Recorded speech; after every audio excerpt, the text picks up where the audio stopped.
தாவேகா தொண்டர்கள் ஒரு போஸ்டர் ஒட்டியிருக்கிறாங்க. அதாவது 1,10,000 வாக்குகள் வித்தியாசத்தில் வெற்றி பெற வைத்த தொகுதி மக்களுக்கு நன்றி சொல்லும் விதமாக. மதுரை மாவட்டத்தில் மொத்தம் 10 சட்டமன்ற தொகுதிகள் இருக்குது. கிட்டத்தட்ட அந்த 10ல் 6 அல்லது 7 தொகுதிகளில் எந்த கட்சி ஜெயிக்குதோ அவங்க ஆட்சி கட்டில் அமரக்கூடிய ஒரு வரலாற்றை நம்ம கடந்த ஒரு 7-8 சட்டமன்ற தேர்தலில் நம்ம பார்க்குறோம். விஜய் கூட தன்னுடைய வாக்குச்சாவடி முகவர்கள் கருத்தரங்க கோவைக்கு அடுத்து மதுரையிலையும் நடத்த திட்டமிட்டிருந்தார். ஏன் அவருடைய அந்த விக்கிரவாண்டி மாநாட்டையே முதல்ல மதுரையில் தான் பண்ணவும் திருச்சியில் பண்ணவும் திட்டமிட்டிருந்தார். ஆனால் அவருக்கு அனுமதி மறுக்கப்பட்டதால் கடைசியில் அந்த சென்டிமெண்ட்காக விக்கிரவாண்டிக்கு போயிட்டார். தமிழ்நாட்டில் 234 தொகுதி எங்கே ஒன்றா அவர் நிற்கிறோம், எங்கே நின்னாலும் அதுக்கான வெற்றி வாய்ப்புகள் பிரகாசமாக இருக்கின்றதை மறுக்க முடியாது. ஆனால் மதுரையை வச்சு மையமாக வச்சு இறங்கும்போது அது ஒரு அரசியல் களத்தில் ஒரு திருப்பு முனைன்றதை நம்ம மறுக்க முடியாது. மதுரை திரைப்படங்கள் அவருக்கு பெரிய அளவுக்கு ஒர்க் அவுட் ஆகிருக்கு. வேலாயுதம் படத்தில் கூட அங்கே ஷூட்டிங் நடக்கும்போது கிட்டத்தட்ட ஒரு 1 லட்சத்துலேருந்து 1.5 லட்சம் பேர் ரசிகர்கள் அவரை பார்க்க திரண்டாங்க. அப்போ மதுரை மற்றும் சுற்று வட்டாரத்தில் நடிகர் விஜய்க்கு ஒரு பெரிய ஓட் பேங்க்கு இல்லாட்டி அவருடைய ரசிகர் பட்டாளம் இருக்குது. தாவேகா தமிழக வெற்றி கழகத்துடைய சின்னம் என்னவா இருக்கும் அப்படின்றது ஒரு முக்கியமான ஒரு கேள்வியாக உருவெடுத்திருக்கு. பகுஜன் சமாஜ் கட்சிக்கு ஏன் நீங்கள் யானை சின்னத்தை கொடுத்தீங்கன்னு கேள்வி கேட்டால் அதுக்கு தேர்தல் ஆணையத்தே பதில் இல்லை. ஆனால் தாமரை சின்னத்தை பாஜக கொடுத்துருப்பாங்க. அதெல்லாம் ஏன் எப்படின்ற கேள்விக்கு தேர்தல் ஆணையம் பதில் இல்லை. விசில் சின்னத்திற்கு தாவேகா முயற்சிக்கும், அதனை மக்களிடம் கொண்டு போய் எளிதில் சேர்க்க முடியும் அப்படின்ற மாதிரி நான் நம்புகிறேன். டிஎன் டாக்ஸ் நேயர்களுக்கு வணக்கம். நான் உங்கள் அரவிந்த்குமார். தமிழக வெற்றி கழகம் அந்த கட்சி முன்னாடி இருக்கக்கூடிய 2 முக்கியமான விஷயங்கள். ஒன்று, தலைவரான விஜய் எந்த தொகுதியில் போட்டியிடுவார், தாவேகா எந்த சின்னத்தில் போட்டியிடும். இந்த 2 விஷயங்கள் அந்த கட்சிக்குள்ளே இப்போது முக்கியமான ஒரு பேசுபொருளாக மாறியிருக்கு. அது பற்றிய சில சுவாரஸ்யமான தகவல்களை இந்த வீடியோவில் நாம் பார்க்கலாம். வாங்க.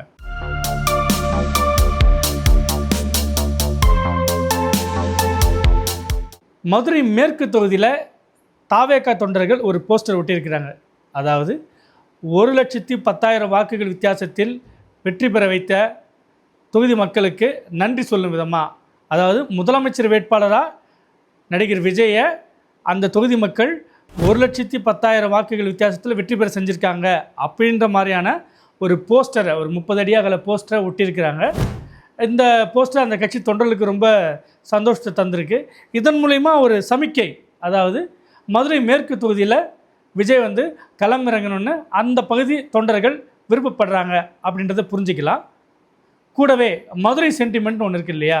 அதாவது 1980 இதே மதுரை மேற்கு தொகுதியில் தான் எம்ஜிஆர் போட்டிட்டு ஜெயிக்கிறாரு, ஆட்சியை அமைக்கிறாரு. அதே போல் நடிகர் கமலஹாசன், டிடிவி தினகரன், அமமுக இவங்க அத்தனை பேருமே மதுரையிலேருந்து தான் தன்னுடைய கட்சி சின்னத்தையும் பேரையும் அவங்க அறிவிக்கிறாங்க.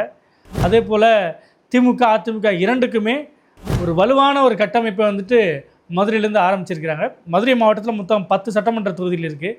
கிட்டத்தட்ட அந்த 10ல் 6 அல்லது 7 தொகுதிகளில் எந்த கட்சி ஜெயிக்குதோ அவங்க ஆட்சி கட்டில் அமரக்கூடிய ஒரு வரலாற்றை நம்ம கடந்த ஒரு 7-8 சட்டமன்ற தேர்தலில் நம்ம பார்க்குறோம். அப்படி இருக்கும்போது மதுரை ரொம்ப ஒரு முக்கியமான ஒரு அரசியல் களமாக எல்லா கட்சியிலும் பார்க்கப்படுது. விஜய் கூட தன்னுடைய வாக்குச்சாவடி முகவர்கள் கருத்தரங்க கோவைக்கு அடுத்து மதுரையிலையும் நடத்த திட்டமிட்டிருந்தார். ஏன் அவருடைய அந்த விக்கிரவாண்டி மாநாட்டையே முதல்ல மதுரையில் தான் பண்ணவும் திருச்சியில் பண்ணவும் திட்டமிட்டிருந்தார். ஆனால் அவருக்கு அனுமதி மறுக்கப்பட்டதால் கடைசியில் அந்த சென்டிமெண்ட்காக விக்கிரவாண்டிக்கு போயிட்டார். அப்படின்றப்போ இந்த சட்டமன்ற தேர்தலில் 2026 சட்டமன்ற தேர்தலில் அவர் எந்த தொகுதியில் போட்டியிடுவார் அப்படின்றது மதுரை மேற்காக இருக்கக்கூடுமோ அப்படின்ட்டு ஒரு பலமான பேச்சு அந்த கட்சிக்குள்ளே எழுது. தேமுதிக ஆரம்பித்த பொழுது மதுரை தொகுதியில் தான் விஜயகாந்த் போட்டியிடுவார்னு எல்லாருமே எதிர்பார்த்தாங்க. ஆனால் அவர் விருதாச்சலம் தொகுதியில் தான் கிளம்புறங்கினார். அதுபோல் விஜய் நாகப்பட்டினம் தொகுதின்னு சொன்னாங்க. அடுத்து இப்போ மதுரை மேற்குன்னு சொல்கிறாங்க. ஸோ எந்த தொகுதியில் ஒன்றாலும் அவர் ஒரு நட்சத்திர அந்தஸ்து பெற்ற ஒரு நடிகர். தமிழ்நாட்டில் 234 தொகுதியில் எங்கே ஒன்றா அவர் நிற்கிறோம், எங்கே நின்னாலும் அதுக்கான வெற்றி வாய்ப்புகள் பிரகாசமாக இருக்கின்றதை மறுக்க முடியாது. ஆனால் மதுரையை வச்சு மையமாக வச்சு இறங்கும்போது அது ஒரு அரசியல் களத்தில் ஒரு திருப்பு முனைன்றதை நம்ம மறுக்க முடியாது. அந்த வகையில் விஜய் அவருடைய திரைப்படங்களை பார்த்தீங்கன்னா மதுரைன்ற படத்தில் மதுரை கலெக்டராக நடிச்சிருப்பார். அப்புறம் இந்த போக்கிரி, அது அவருடைய புகழ்பெற்ற கில்லி திரைப்படம்லாம் மதுரை பின்னணியாக தான் வச்சுருக்கு. அந்த வகையில் மதுரை திரைப்படங்கள் அவருக்கு பெரிய அளவுக்கு ஒர்க் அவுட் ஆகிருக்கு. வேலாயுதம் படத்தில் கூட அங்கே ஷூட்டிங் நடக்கும்போது கிட்டத்தட்ட ஒரு 1 லட்சத்துலேருந்து 1.5 லட்சம் பேர் ரசிகர்கள் அவரை பார்க்க திரண்டாங்க. அப்போ மதுரை மற்றும் சுற்று வட்டாரத்தில் நடிகர் விஜய்க்கு ஒரு பெரிய ஓட் பேங்க்கு இல்லாட்டி அவருடைய ரசிகர் பட்டாளம் இருக்குது.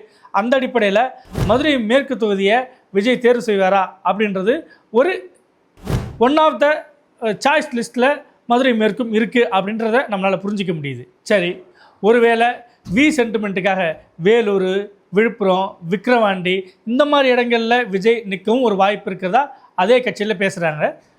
மாவட்ட செயலாளர்கிட்டையும் அந்த பூத் ஏஜென்சிக்கிட்டையும் எந்த தொகுதியில் நின்னா விஜய்க்கு வெற்றி வாய்ப்பு அப்படின்ற மாதிரியான விஷயங்கள்லாம் அங்கே வரக்கூடிய மாவட்ட செயலாளர் கூட்டத்தில் ஆனந்த், அந்த கட்சியோட பொதுச் செயலாளர் ஆனந்த் தொடர்ச்சியாக கேட்டுட்டு வர்றாரு. அதுக்காக ஒரு படிவம் நிரப்பப்படுது, அவங்கள்ட்ட கொடுக்கப்படுது. இந்த படிவத்தில் சில கேள்விகள் கேட்கப்பட்டு எவ்வளோ வாக்காளர் இருக்காங்க, எத்தனை பெண் வாக்காளர் இருக்கிறாங்க, அவருடைய வெற்றி வாய்ப்பு என்ன, நீங்கள் என்னவா நினைக்கிறீங்க அப்படின்ற பல்வேறு கேள்விகள் கேட்கப்பட்டதில் அந்த பேஸ் பண்ணி அவங்க ஒரு ரிப்போர்ட் ரெடி பண்ணுறாங்க.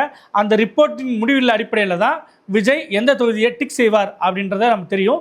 கிட்டத்தட்ட ஒன்று சென்டிமெண்ட்டாக இருக்கலாம், இல்லாட்டி மதுரையில் இருக்கக்கூடிய மேற்கு தொகுதியாக இருக்கலாம் அப்படின்றது இப்போ இறுதிக்கட்டமாக அந்த கட்சியுடைய பனையூர் வட்டார தகவலில் நம்மகிட்ட சொல்கிறாங்க. அதே போல் தாவேகா தமிழக வெற்றி கழகத்துடைய சின்னம் என்னவா இருக்கும் அப்படின்றது ஒரு முக்கியமான ஒரு கேள்வியாக உருவெடுத்திருக்கு.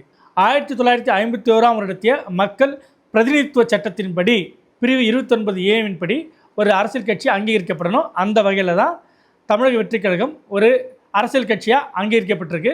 கடந்த ஆண்டு ஜூன் மாதம் 11ஆம் தேதி அதுக்கு அங்கீகாரம் கிடைச்சது. செப்டம்பர் 8ஆம் தேதி அந்த அறிவிப்பை நடிகர் விஜய் வெளியிட்டார். தங்கள் கட்சியை தேர்தல் ஆணையம் அங்கீகரிச்சிருச்சு அப்படின்ட்டு. ஒவ்வொரு அரசியல் கட்சிக்கும் ஒரு சின்னம் இருக்குது. பாஜகவுக்கு தாமரை, காங்கிரஸுக்கு கை, தமிழ்நாட்டில் திமுகவுக்கு உதயசூரியன், அதிமுகவுக்கு இரட்டலை. இதெல்லாம் ஒரு அங்கீகரிக்கப்பட்ட கட்சிகள், அங்கீகரிக்கப்பட்ட சின்னம். மக்கள் மத்தியில் வேட்பாளர்கள் பெயரை கூட மறந்துடுவாங்க. ஆனால் கிராமப்புறங்களில் பார்த்தீங்கன்னா உதயசூரியனா ரெட்டலியா அப்படின்ற ஒரு சிந்தனை மட்டும்தான் இருக்கும். அப்போ சின்னம் ஒரு கட்சிக்கு மிக முக்கியமான ஒரு அங்கம். அதுதான் தேர்தல் அரசியலில் ஒரு முக்கியமான பங்கு வகிக்குதுன்னே நம்ம சொல்லணும். எந்த அடிப்படையில் ஒரு கட்சிக்கு சின்னம் ஒதுக்குறாங்க அப்படின்னு ஒன்று இருக்கு இல்லையா? 1968ஆம் ஆண்டு தேர்தல் சின்னங்கள் முன்பதிவு மற்றும் ஒதுக்கீடு பிரிவு 10B இந்த அடிப்படையில் தான் ஒவ்வொரு அரசியல் கட்சிக்கும் சின்னங்கள் ஒதுக்கப்படுது. நீங்கள் அங்கீகரிக்கப்பட்ட அரசியல் கட்சியாக மாறாத வரைக்கும், ஒரு அங்கீகரிக்கப்பட்ட அரசியல் கட்சிக்கு எப்படி மாறணும்? ஒட்டுமொத்தமாக பதிவாகக்கூடிய வாக்குகளில் ஒரு 6% வாக்குகள் வாங்கியிருக்கணும், இல்லை 2 எம்எல்ஏக்கள் சட்டப்பேரவைக்குள்ளே இருக்கணும், இல்லைனா குறைந்தபட்சம் ஒரு 7 தொகுதிகளில் நீங்கள் வெற்றி பெறணும். இப்படி சில க்ரைட்டீரியா வைக்கிறாங்க. இந்த க்ரைட்டீரியாலாம் நீங்கள் ஃபில்ஃபில் பண்ணிங்கன்னா நீங்கள் அங்கீகரிக்கப்பட்ட ஒரு அரசியல் கட்சியாக மாறுவீங்க. இந்த தேர்தல் சின்னங்களும் இப்படி தான். ஒட்டுமொத்தமாக 2025 இந்த நடப்பு பருவத்தில் தேர்தல் ஆணையம் ஒரு 190 சின்னங்கள் இருக்குது. கிணறு, torch light, washing machine, air cooler, remote, battery, இப்படி நிறைய சின்னங்கள் நீங்கள் தேர்தல் ஆணையத்துடைய இணையதளத்தில் பார்த்தீங்கன்னா உங்களுக்கு இருக்கும். இந்த 190 அங்கீகரிக்கப்படாத அரசியல் கட்சிகள் விண்ணப்பிக்கலாம். எப்போ விண்ணப்பிக்க முடியும் அப்படின்னா, இந்த ஆட்சி நடந்து கொண்டிருக்கக்கூடிய திமுக தலைமையிலான ஆட்சியுடைய இந்த சட்டமன்றத்துடைய பதவிக்காலம் அடுத்த ஆண்டு மே மாதம் 10ஆம் தேதி முடியுது. அதனுடைய 6 மாதங்களுக்கு முன்கூட்டி, அதாவது நடப்பாண்டு நவம்பர் 11ஆம் தேதியிலிருந்து தேர்தல் ஆணையம் சின்னங்களை வரவேற்கிறதுக்கான விண்ணப்பங்களை எதிர்பார்க்கும். அரசியல் கட்சிகளும் எங்களுக்கு இந்த சின்னம் வேணும், அந்த சின்னம் வேணும்ட்டு அங்கீகரிக்கப்படாத அரசியல் கட்சிகள் விண்ணப்பிப்பாங்க. ஃபர்ஸ்ட் கம் ஃபர்ஸ்ட் சர்வ், அதாவது முதலில் வருபவருக்கே முன்னுரிமை என்ற அடிப்படையில் தேர்தல் ஆணையம் சின்னங்களை ஒதுக்கீடு செய்யும். அப்படி பார்த்தீங்கன்னா 190 சின்னங்களில் நீங்கள் ஏதேனும் 3 சின்னங்களை தேர்வு செய்யலாம். அதில் ஒன்றை உங்களுக்கு தரும். ஆனால் அதுக்கு ஒரு நிபந்தனை இருக்குது. 234 தொகுதியில் குறைந்தபட்சம் 12 தொகுதியிலாச்சும் ஒரு கட்சி போட்டிட்டால் மட்டும்தான் அந்த கட்சிக்கு அந்த இலவச பொது சின்னம் தரப்படும். நீங்கள் வெற்றி பெற்ற பிறகு அதே பொது சின்னத்தோடு நீங்கள் கேட்டு பெறலாம். உதாரணத்துக்கு தேமுதிக முரசு சின்னம் ஒதுக்கீடு கிடச்சிது. முரசு சின்னத்தில் போட்டிட்டாங்க, அவங்க அங்கீகாரம் பெற்ற கட்சியாக மாறினாங்க. அதற்கு பிறகு முரசு சின்னத்தையும் அவங்க வாங்கிட்டாங்க. அதுபோல் இந்த 190 இருக்கக்கூடிய சின்னங்களில் தமிழக வெற்றி கழகம் எதை தேர்ந்தெடுக்கும் அப்படின்றது பாயிண்ட்டே. அந்த மாவட்ட செயலாளர்கள், கட்சியோட ஆட்கள், இவங்ககிட்டலாம் பேசும்போது 2 சின்னங்களை அவங்க அதிகப்படியாக விரும்புகிறாங்க அப்படின்னு தெரியுது. என்ன மாதிரி சின்னங்கள்லாம், ஒன்று விசில், அந்த 190வது இடத்துல 188வது இடத்துல இருக்கக்கூடிய விசில் சின்னமும் 8வது இடத்துல இருக்கக்கூடிய கிரிக்கெட் பேட் சின்னம். இது ரெண்டும் நேரடியாக இளைஞர்களை, பொதுமக்களை நன்கு அறிந்த ஒரு விஷயங்களாக இருக்குது. இந்தியாவுடைய கிரிக்கெட் என்று இந்தியாவில் ஒரு மதம் மாதிரி அப்படின்றப்போ நேரடியாக கிரிக்கெட் பேட்டுன்றது எளிதில் ஒரு அப்ரோச் பண்ணுறதுக்கான ஒரு சின்னமாக இருக்கும். அதே போல் விசில்ன்றது சிஎஸ்கேயோட விசில் போடுன்ற ஒரு ஆந்தம் சாங் எந்த அளவுக்கு ரீச்சு நம்ம பார்த்தோம். திரைப்படங்கள்லையும் ரசிகரை வந்துட்டு கொண்டாடுறதுக்கு விசில் அடித்து வரவேற்கிறதையும் நாம் இன்றெல்லாம் பார்த்துட்ருக்கோம். அதனால் இந்த 2 சின்னங்களும் ரொம்ப கனெக்ட் ஆகும் அப்படின்ற மாதிரி மாவட்ட செயலாளரும் கட்சிக்காரங்களும் தாவேக்காவோட தலைமையிட்ட தொடர்ச்சியாக சொல்லிட்டு வராங்க. இது ஒரு பாயிண்ட். இன்னொரு பாயிண்ட்டு, தங்களுக்கு வேண்டிய விரும்பிய சின்னங்களை வரைந்து எங்களுக்கு இந்த சின்னம் வேணும் அப்படின்ற மாதிரி கொடுத்தா அது பறவைகளாக இல்லாமல் விலங்குகளாக இல்லாமல் இருக்கும் பட்சத்தில் அதையும் தேர்தல் ஆணையம் ஒதுக்கீடு செய்யும். பகுஜன் சமாஜ் கட்சிக்கு ஏன் நீங்கள் யானை சின்னத்தை கொடுத்தீங்கன்னு கேள்வி கேட்டால் அதுக்கு தேர்தல் ஆணையிட்டே பதில் இல்லை. அதே போல் தேசிய சின்னங்களை கொடுக்கக்கூடாது, மயில் கேட்டால் தரமாட்டாங்க, ஆனால் தாமரை சின்னத்தை பாஜக கொடுத்துருப்பாங்க. அதெல்லாம் ஏன் எப்படின்ற கேள்விக்கு தேர்தல் ஆணையம் பதில் இல்லை. ஆனால் அவங்களுடைய விதிகள் என்னென்னா பறவைகள் விலங்குகளை தரக்கூடாதுன்றது.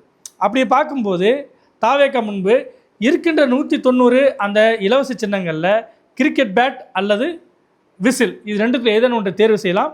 இல்லை என்றால் தங்களுக்கு பிடித்த ஏதேனும் ஒரு சின்னத்தை வரைந்து அதனை நவம்பர் 11 அதுக்கு பிறகு விண்ணப்பித்து பெறலாம். இது 2மே தான் தாவேக்கா முன்புள்ள இந்த சின்னங்களுக்கான வாய்ப்பு. என்னுடைய கணக்குப்படி இல்லாட்டி நான் அறிந்தவரை விசில் சின்னத்திற்கு தாவேக்கா முயற்சிக்கும், அதனை மக்களிடம் கொண்டு போய் எளிதில் சேர்க்க முடியும் அப்படின்ற மாதிரி நான் நம்புகிறேன். அந்த கட்சியோட வட்டார தகவல்களும் இதை தான் தெரிவிக்கிறது. இந்த அடிப்படையில் விஜய் ஒன்று சென்டிமெண்ட்டில் தொடங்கக்கூடிய இடங்கள் அல்லது மதுரை மேற்கில் போட்டியிடலாம்.